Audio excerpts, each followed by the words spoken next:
Welcome everybody. We are finally back from another break week, but we finally have the new chapter of One Piece. I just got finished reading it today, and it's a very enjoyable one. It is 1157, titled The Legendary Bar, which, when I first read that, it seemed kind of obvious to me what we were alluding to, and then obviously throughout the chapter we'll see where it's going. But very excited to get into this one. Very enjoyable chapter. Obviously we're still back in the flashback with Rox and the crew, and finally have like their full gathered might going into the world and just absolutely wreaking havoc. So the chapter picks up and starts in the Foot Colony at the Temple of International Philanthropy Federation. It's a mouthful, but basically, philanthropy is giving, charitable giving, talent, time, all of that. And it starts with basically the Rox Pirates are looting this philanthropy temple, which is not surprising at all, considering that it's a bunch of monetary donations, which is exactly what they need. They're pirates. They're going to go for funds. They're going to go for treasure. And that's a whole bunch apparently just sitting there that was just donated. And during the chapter, we see that the temple, like priests or employees there, are basically like, hey, this is, don't take that. Please don't take it. This is for children. This was donated for children.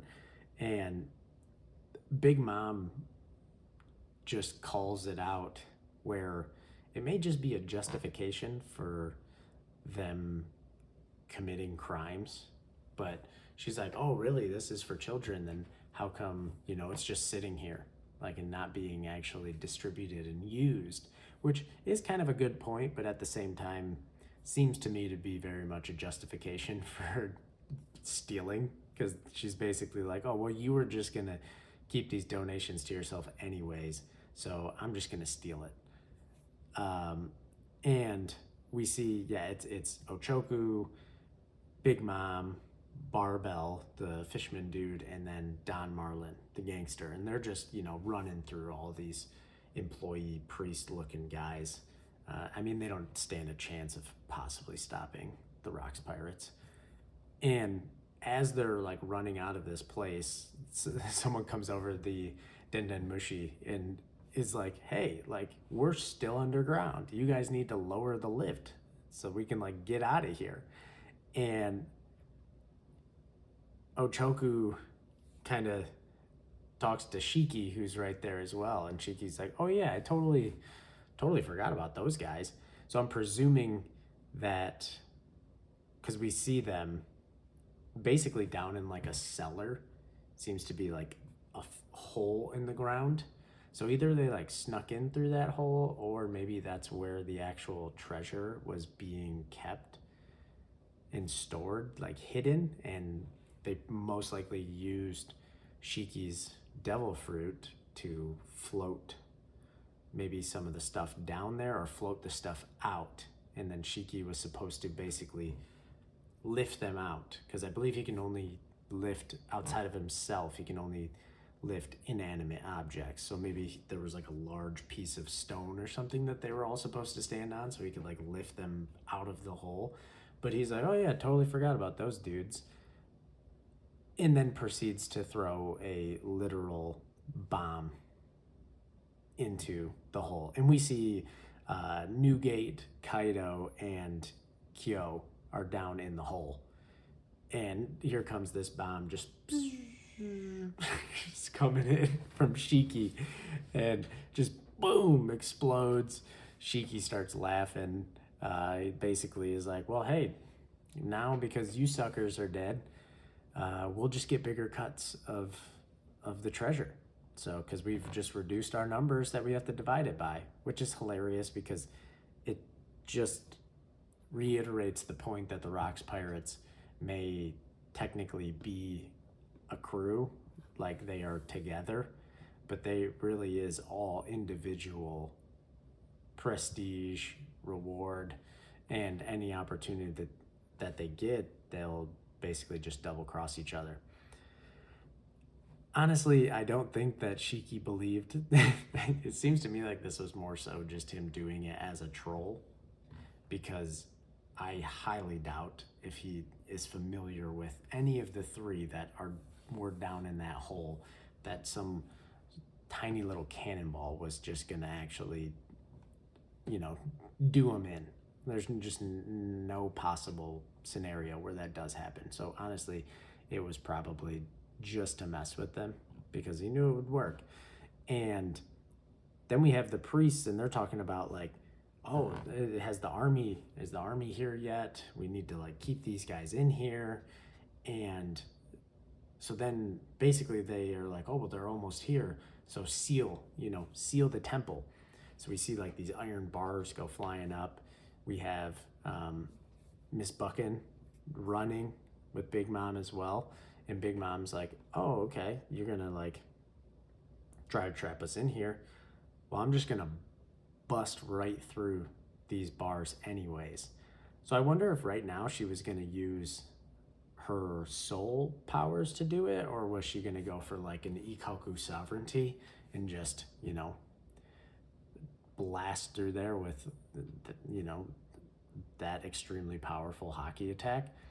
That's what I would lean towards. Seems to be more of like a puncturing blast through the bars, but who knows? Maybe she could have used some homies to, get through there as well. But then before she even has the opportunity to do that, we get an awesome, like, zoomed out panel of the palace and the surrounding seas around it. And, it's tilting and twisting and turving. And obviously we know what the cause of this is.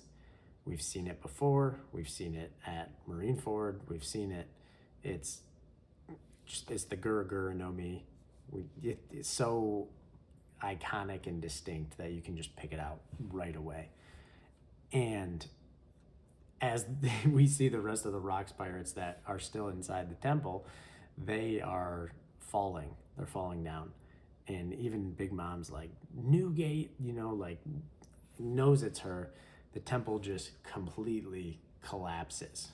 And then out of the rubble, we see Kaido, Newgate, and Kyo all there. And I mean, they look completely fine. Actually, Newgate and Kaido look fine, but Kyo is actually like bleeding from his head. And it's pretty cool here because Kaido even says to Whitebeard, he's like, I'm a little bit jealous that I can't do what you just did. And, Whitebeard's like, oh, you're interested in getting a power, like a devil fruit. And he's like, you better, be picky, like choose wisely, because when you pick, you're stuck with it for the rest of your life. So, and Kaido's even like, oh, good point. So it's cool here to see Whitebeard. He's wise. He's not nearly as bad of a guy as a majority of the Rocks pirates are. So, getting to see him basically looking out for a younger crew member at least a little bit is pretty cool. And then Kyo's like, who the heck ditched us down there in that hole? And then Ochoku immediately just rats out Shakky. He just points to him. Shikky's just like floating up in the air, which this is hilarious to me because Ochoku, when they were escaping with the loot, was just absolutely ready to immediately abandon those three. He even called them suckers after they got like blown up by the bomb. So he was clearly like kind of in on it / didn't care about them in the slightest. And he's so quick to just put it all on Shakky. And of course Kyo's like, I figured it'd be you, Shakky, because apparently they are rivals to each other. And Shakky is truly such a troll, because he's even like, oh my gosh, Kyo, like I was so worried about you. I'm so glad you're okay. And of course, this just sets Kyo off even more, and we get to see them as like a very small part of a panel. They're like clashing, so they're getting into it, and then we kind of get to see Rox, and we get to see Captain John, and Rox is like, "What are you guys doing? Come on, like let's move it," and he's like, "You at least kept the treasure safe, right? Like out of all that, destroying the whole temple, I hope you kept the treasure safe because we kind of need that." And Ganzui is like, "Of course, he's got it." So at least somebody was prioritizing the mission over just being ridiculous to each other. And but before they can kind of continue, Captain John's like, "Hey, Rox, like check out the shore. Like look what's coming." And then we get like a cool panel. The Navy has showed up, and there's 6 different ships. And I think there's some more, but we can't really see them. They're kind of like out in the shadows. But I really like this panel specifically because it's like we get to see Rox and Captain John from the back, and like their coats are kind of like billowing, and they just look really, really cool. You know, definitely some aura points for the both of them. And they're just like, man, the Marines are everywhere. Doesn't really matter. Like, we were going to try to set off because we needed to get out of here, but now you guys just need to get prepared to fight. Like, Rox is like, we're about to throw down. And Newgate makes an interesting kind of observation here because he's like, that was unusually fast response from the Navy. So he's like, did someone leak our plans? So it's kind of just like a throw-off comment because nobody even like acknowledges that he says it, but it just gets me thinking like, okay, it wouldn't be very surprising if there is someone on the inside of the Rox Pirates that is feeding information outside, maybe even to the Navy. And my first thought, I don't know why, but my first thought is Miss Buchan. It's Stussy. She just seems to be very, very in it for herself and just wants to acquire, wealth and fame just for herself. So that was kind of like my immediate thought. And, I don't know if we're actually going to end up seeing why Whitebeard made this comment. Maybe it'll come to fruition on God Valley. Maybe that's how they even found out that the Rox Pirates were going to show up there. I'm not sure. I just thought it was very interesting that, Whitebeard threw in that comment about how fast the response time was. But Rox is like, you know what? Let's plunder everything, sink them all.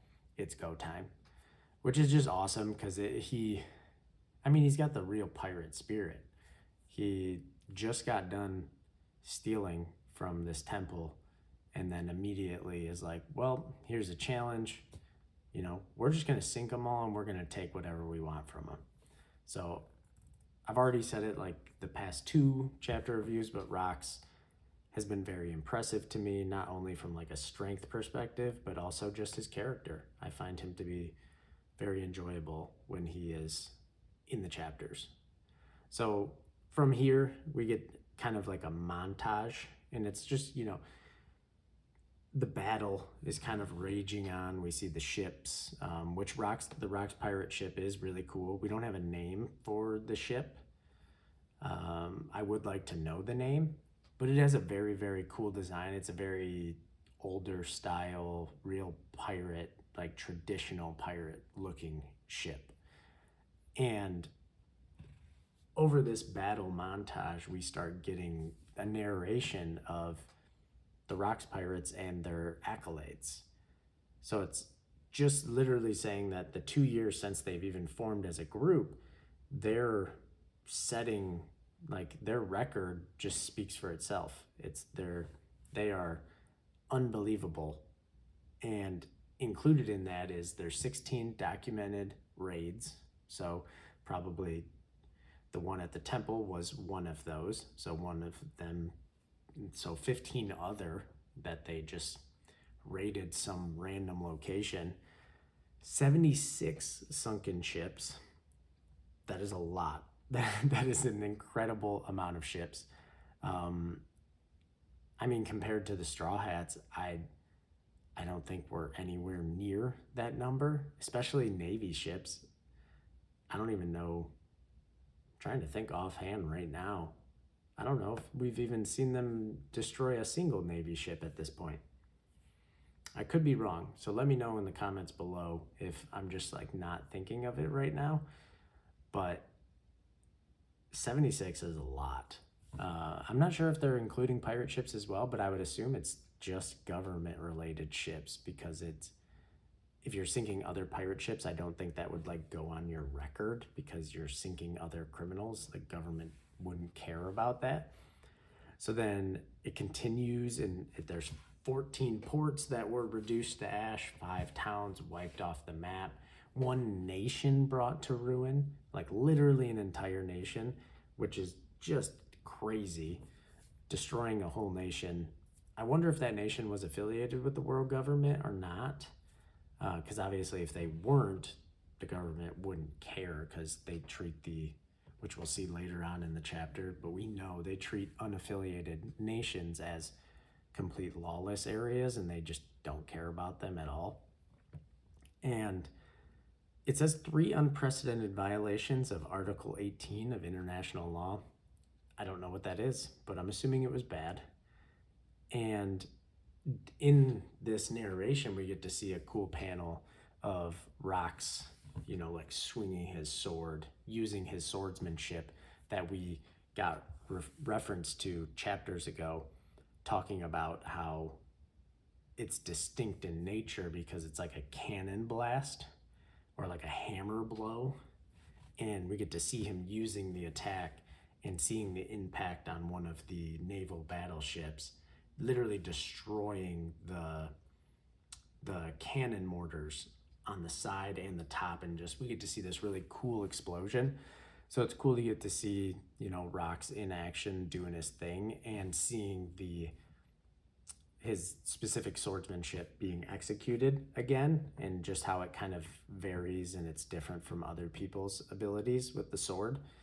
And in this narration, it even says that even though the future pirate king, Gold D. Roger, is sailing the seas at this same time, that it wouldn't be an overstatement to say that this is Rox's era right now. Like, this period of time is the era of Rox, which, we've heard about that before as Rox being,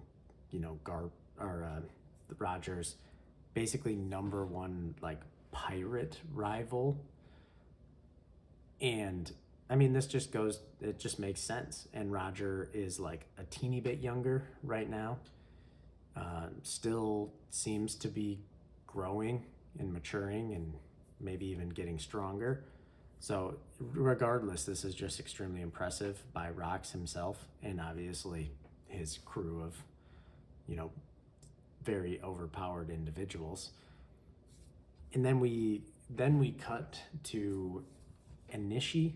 It's in the New World, and we get to see that it's the giant ship, so Harold's ship, and they're at this country, this nation, and there's some world government battleships there, and they, like I talked about earlier, they're explaining like, hey, why are you here, Harold? Get out of here. This place is not affiliated with the world government. So we just consider this place a lawless territory, meaning anything goes here. So don't concern yourself with what we're doing here and get out of here. And even Harold is like, that's completely wrong. Like, you guys, you can't just decree that. You can't just say that and it just be true.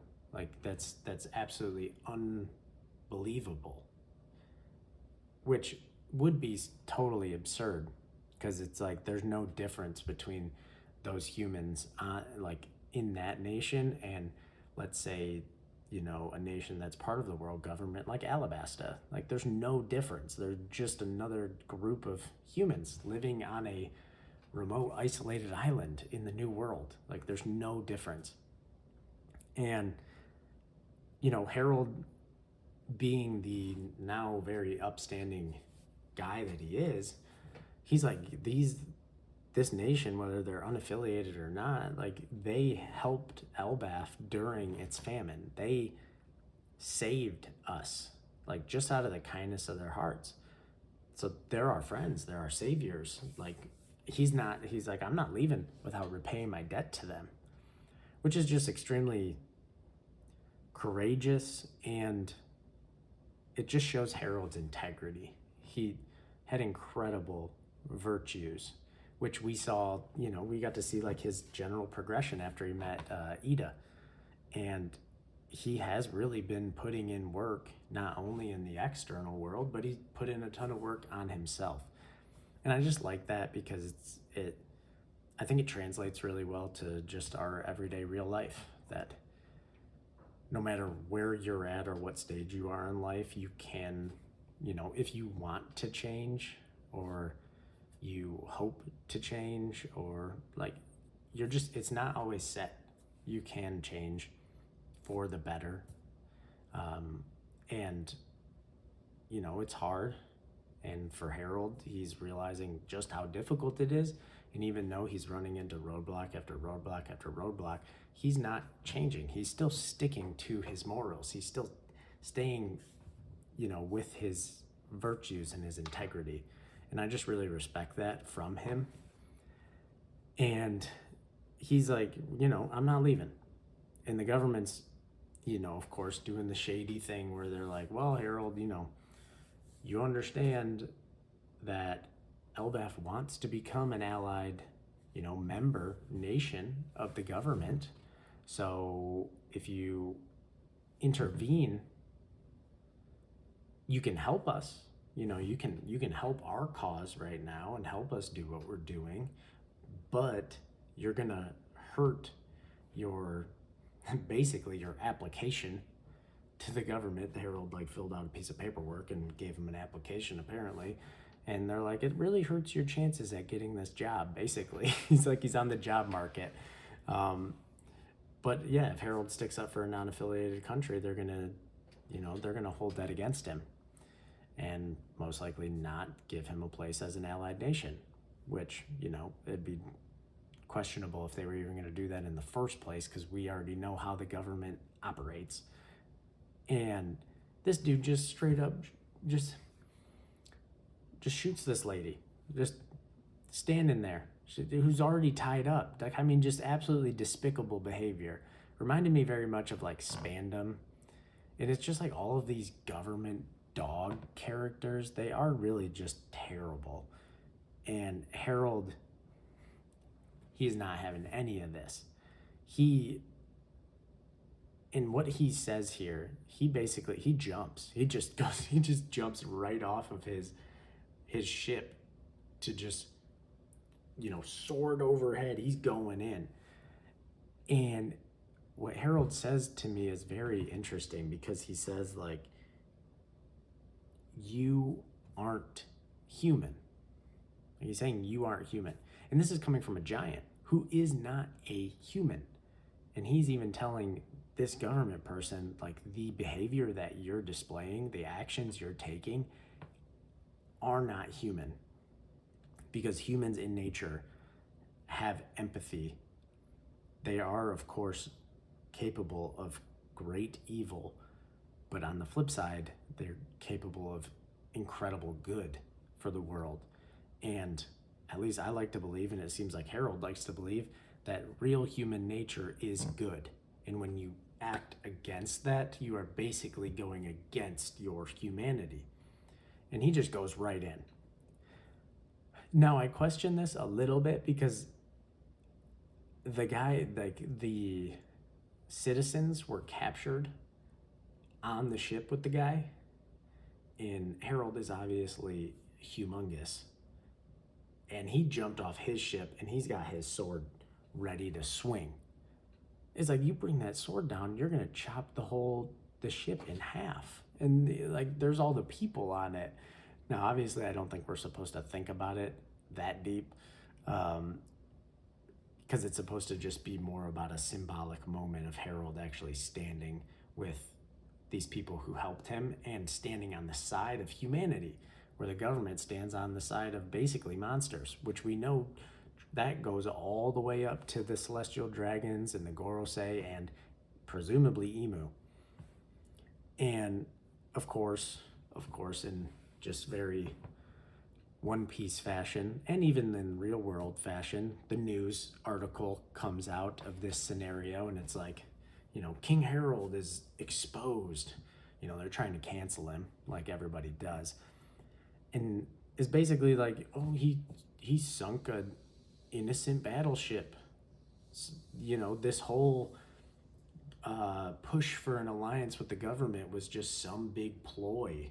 And of course we see it's the World Economic Journal headlines. So it just makes me wonder, it's like, is this Morgan's? How old is Big News Morgan's? But considering the just fake news aspect of it, I'm assuming this is Morgan's handiwork at play right now. Big News just keeps spreading that fake news. But not surprising at all. The government obviously probably sent one of their little guys over to say, like, hey, run the story this way and we're going to cut you a fat check. And Morgan's is like, bet. And this is also very provocative as well. And then that ends the section in that area, and we actually get to cut back to Elbaf, and we're at Edith's Tavern. And immediately we see the Rock's pirate ship is marooned at the coast, and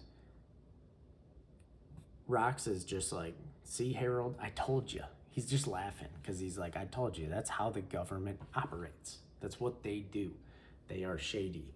They manipulate things. They play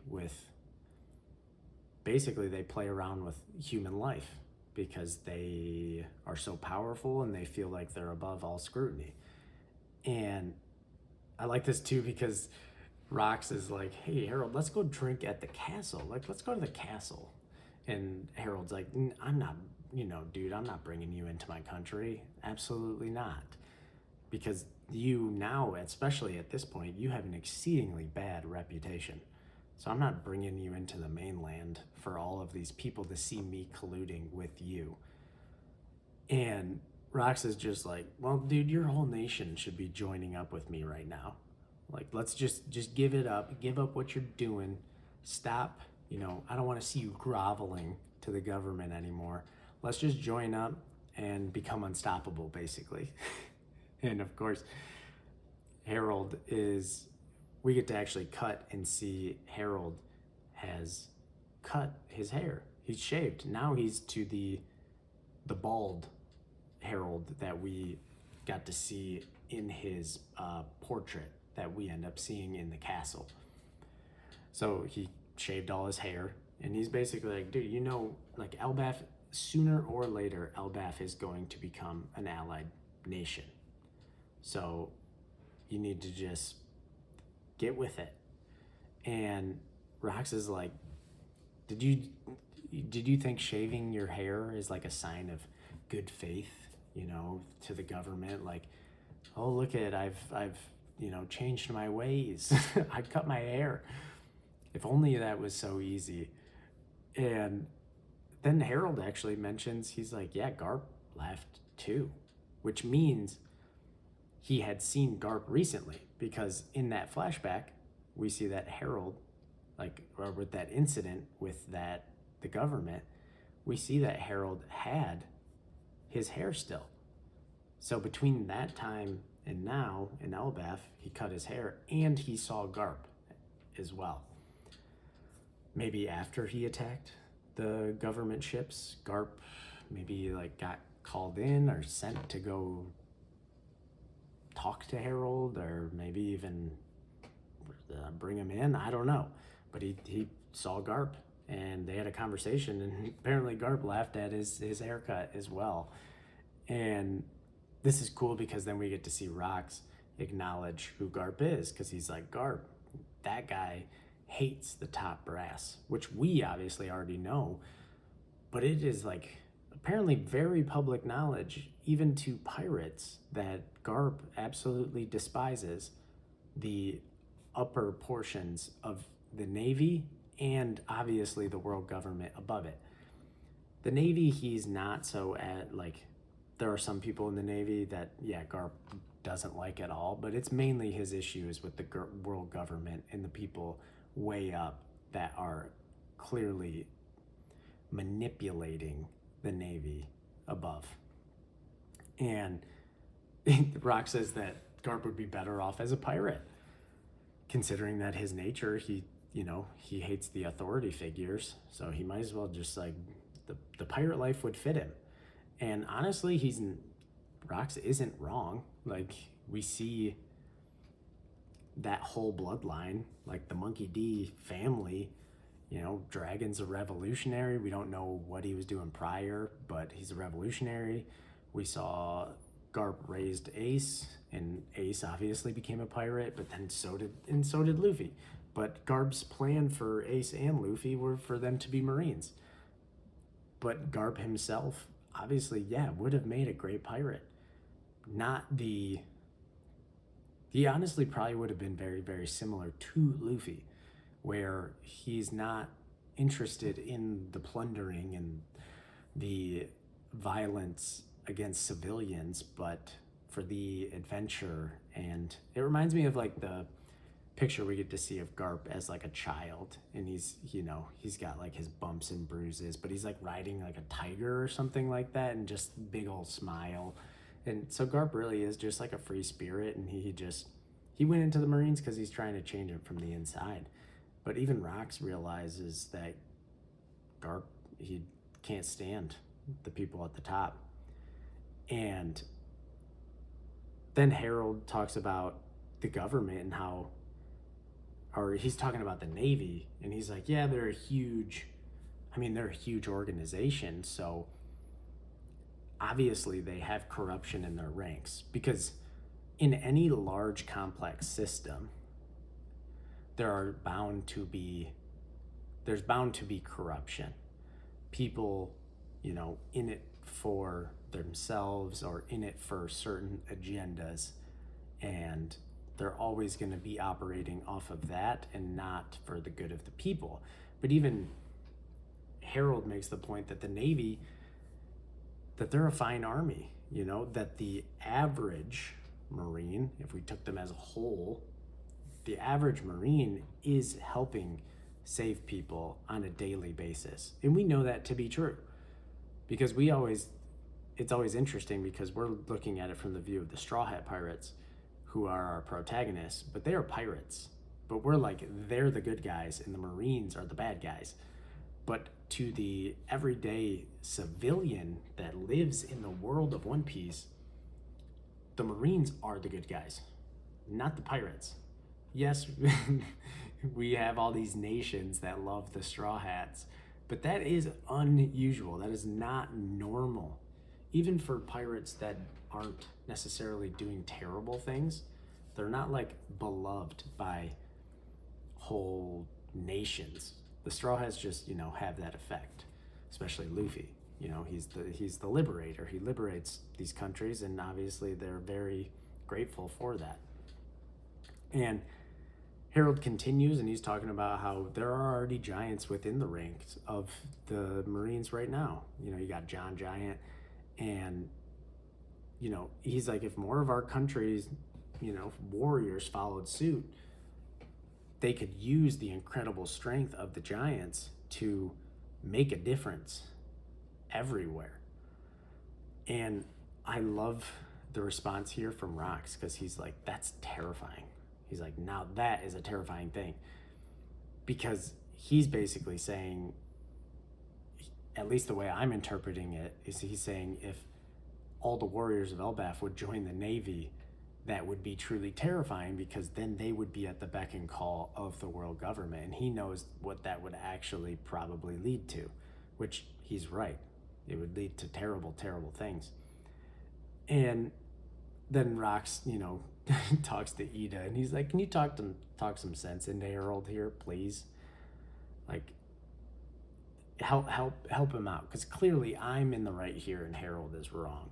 And Ida says, well, if Harold was my son, I'd tell him to choose your friends wisely, which is hilarious. It's a little slight, because even Rox is like, hey, don't take shots at me, like, don't take shots at me here, because clearly Harold he's the king of a country, but he's sitting here hanging out with Rox Diesebek, at the time the world's most wanted pirate. So that is just a really funny thing. And then it's awesome because we get to cut to Navy HQ next. So we get to go to Marineford, the old Marineford, when it's still on the side of the first half of the Grand Line in Paradise. And we get like some of these little quotes talking about the giants and the dangers of them.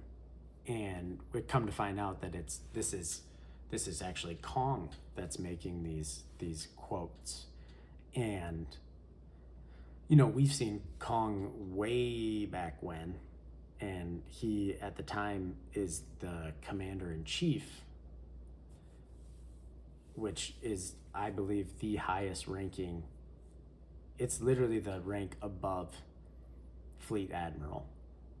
Not active, not out there actually like doing things, but behind the scenes. We haven't seen Kong in like a very, very, very long time.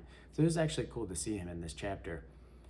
But then Garp is basically, astutely calling out that, oh, well, so the top brass are fine with the giants joining the Navy, but that's it. Like, they can join the Navy so that we can have their military strength, but no other capacity can the giants integrate with humans. We can't coexist with them unless they're gonna let us order them around so we can use them as living weapons. Then then we're cool. And I love that observation from Garp, because he's seeing right through their BS. And we get to see Sengoku here, still a vice admiral at the time. Well, it's Garp, Sengoku, and Tsuru. And at the time, Sengoku right here is still a vice admiral as well. So he hasn't even moved up to that next rank of admiral. And he's talking about how Harold, he's an honest man, and he's trying to learn from the history and change Elbaf for the better. That's why he's trying to do these things. That's why he's trying to make these changes. And then Tsuru chimes in, is like, hey, and I've heard rumors that Harold is being scouted by Rox. And she's like, if that's true and they were to join up, the Navy might not be able to stand against them. And even Kong, who is an admiral at this time, he's like, you all make good points. Like, he's like, I can acknowledge you make good points here, but it is what it is.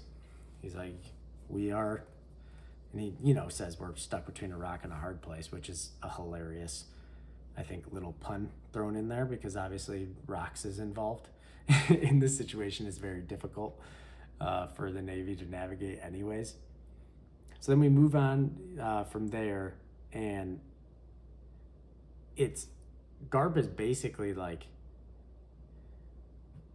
well, Kong is like, well, the giants do have a violent track record. Like, there was the giant pirates. Harold, even when he was younger, had a hot head streak where he was, up to just debauchery. And Garp's like, that's exactly what I want. That is exactly why I want them. I want that kind of strength. Because we know Garp is trying to change the organization of the world government from the inside. So he needs to recruit strong allies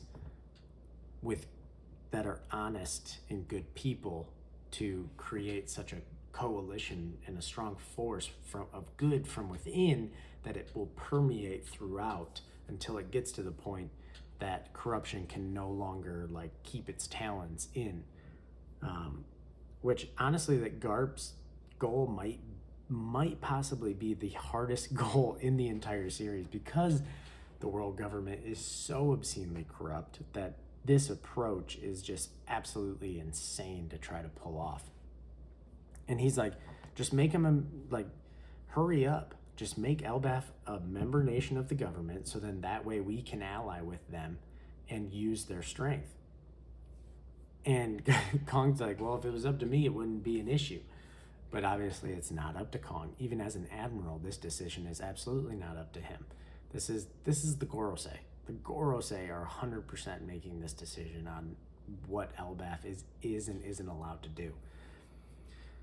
But we cut away from the Marines and we return back to Hachinosu.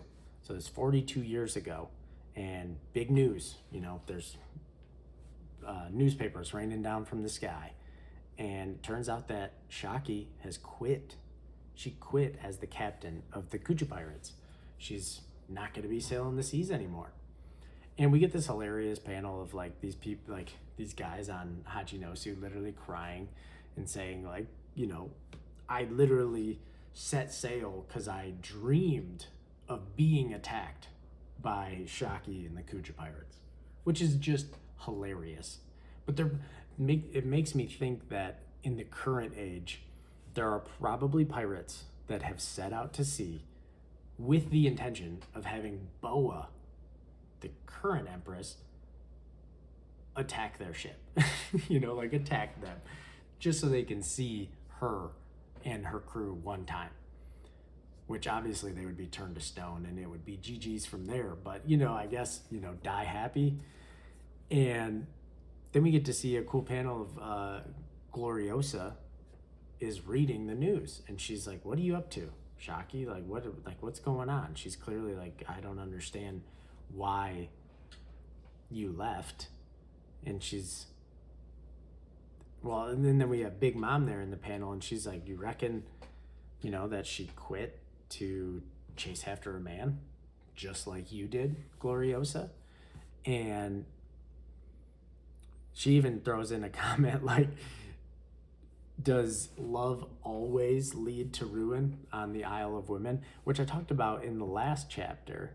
It seems to be a common occurrence, at least for the empresses, that they're leading, they're the captains, and they come across some man while they're out doing their pirate thing, and then they get love sickness, and and then that completely ends their career as a pirate,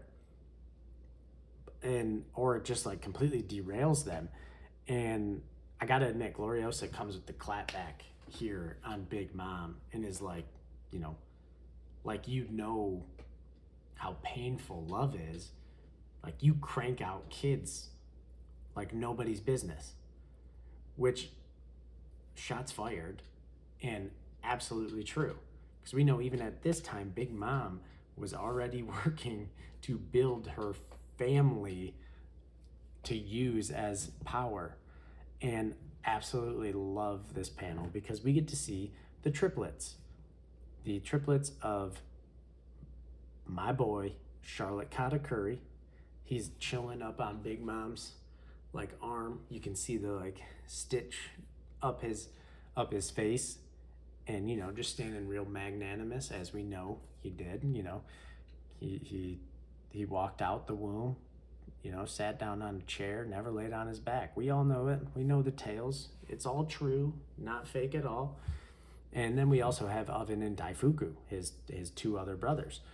And they're just chilling there with the Rocks Pirates, which is super cool because it makes sense. Because Big Mom has been doing this for so long, having kids, that it goes all the way back to when she was still on the Rocks Pirates.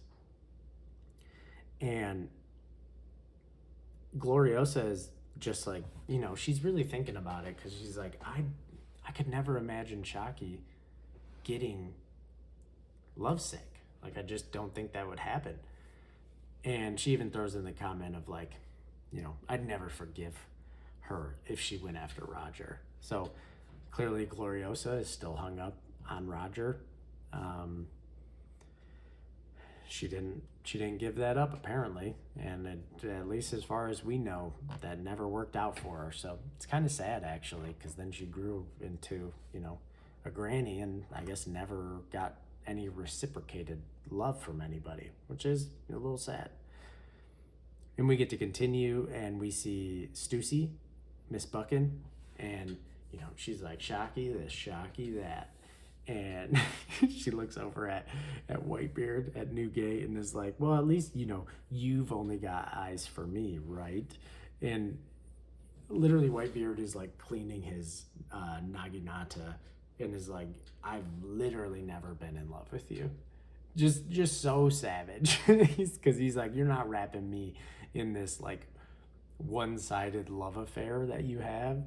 And she just goes after him because she's like, what'd you say? Like, I'm a popular sensation, Miss Buckin. Like, okay, like, calm down. And Whitebeard's like, well, isn't that enough? Like, you're popular. Like, why do you don't need me? And she's like, no, I want you. So, I'm curious because it's like we have Weevil. We have Weevil, and proposedly that's their kid. But I'm leaning more along the lines of, because like Weevil technically, like biologically, like DNA comes from Whitebeard, but not like normal. I'm assuming she used some scientific scenario, maybe when she joined Mads, and maybe she had some DNA that she like extracted or stole from Whitebeard without his knowledge, to then create Weevil as like a clone basically of Whitebeard. Because at least from these panels, it doesn't seem like Whitebeard is really going for her. So I don't know. I think we're obviously going to get some more information regarding that at some point, even though Weevil got captured by Green Bull, so I don't really know where he's going to come into the story. But then we see this zoomed out panel of Hachinosu, and they're like, something crazy is happening, and we get to see the Kuja pirates are showing up. The Kuja pirates are rolling up on their ship, and lo and behold, here's Shakky. She's showing up, hopping off. She's got her suitcase, just looking great, smoking her cigarettes, and it's talking about how in the Pirate Island's history, this incident of the Kuja pirates and Shakky showing up is actually like ranks among the greatest, which is just so interesting because clearly Shakky really had some like global prowess for, her beauty and being like an idol and a pirate.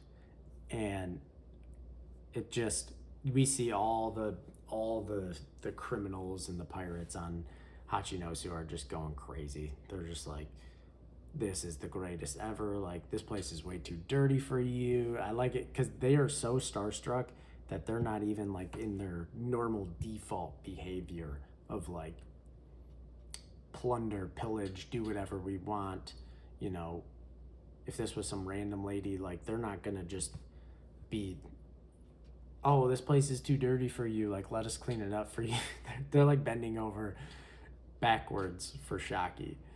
And Shakky, because they're like, well, are you coming to join the Rocks pirates? And Shakky's like, oh, no. I just wanted to live here for a while. And honestly, it's an extremely good plan.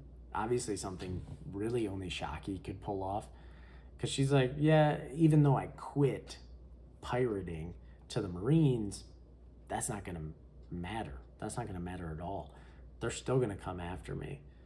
So she's like, well, I'll just hide out here on Pirate Island for a while because they're not going to come anywhere near this beehive of criminals. So she's like, I'm going to just stay here. And, she's using her charm because she's like, oh, you guys will all protect me, right? A bunch of big, strong guys. Well, you got me. And they're all just like, yeah, of course we will. And she immediately, she's like, well, this place, smells bad. And they're like, we'll clean it up. And then she's like, well, I want to open a store. And they're like, we'll build you one. So they are just waiting on her hand and foot, just simping hard. And, it makes a lot of sense. So we get to see then Rox shows up. The Rox pirates are back. And he's like, what the heck is going on? What's all this racket? And they're like, oh, even they're still protecting her because they're like, oh, don't blame her. We did this. This was our doing. And it, we get a cool panel of this building, and it's Shakky's Ripoff Bar. So Shakky's Ripoff Bar has officially opened on Pirate Island. And it is just so cool because it's like the same premise of the one we've obviously seen on Sabaody, because both Hachinosu and Sabaody, at least the grove in which Shakky set up her bar, they're in like the lawless territories filled with criminals. So the threat of the Marines is basically non-existent. So it's the perfect place for her to hide out. It's like hiding in plain sight. And I mean, that's why her and Rayleigh are there. And, Shakky's just putting on her full charm. We get this hilarious panel of, she's like, oh, I'm so happy to meet you. Like, you guys will be my first customers, talking to the Rocks pirates. And all the guys they're like, oh, and their hearts come shooting out. And I mean, it's everybody. It's Rocks, it's Don Marlin, it's Newgate, it's Shiki, it's Captain John, it's Kyo, it's all of them. Like, nobody is immune to this. And it's just hilarious to see. And Shakky is just super cool. And, they're all goofing around inside her tavern. She's just playing them like a fiddle. She's like, oh, I can't open this bottle. And they're like, oh, we'll give you a hand. So she knows exactly what she's doing, because she's just set to, she is showing up on their territory and setting up shop with no repercussions. She's that good. She knows the exact angle to play, where she's going to get to stay there for free, have a bar, probably amass some money from ripping off these pirates, and they're going to do it happily. And, the narrator talks about that the inhabitants of Hachinosu came to basically view Shakky as a treasure. Like, she's the crown jewel of Pirate Island.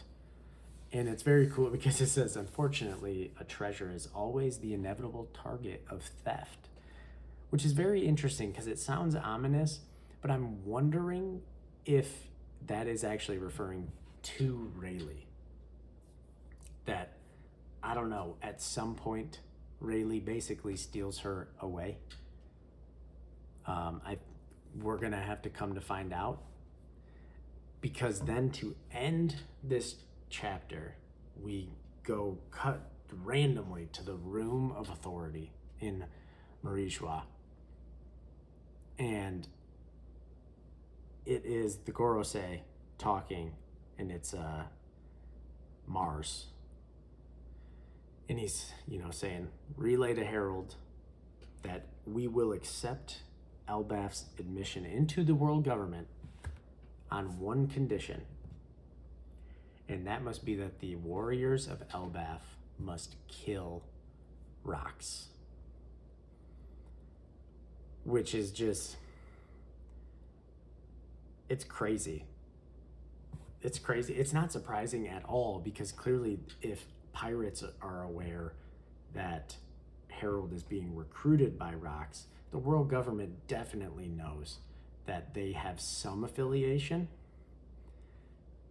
And also at this point, Rocks and his crew, they're amassing a ton of wealth and infamy, so they need to do something about him. So they see this as this perfect opportunity to basically kill two birds with one stone, because they can bring Elbaf into the fold, but make Harold pay a price that they know is serious to him, and it gets rid of their biggest threat at this time, which is Rocks.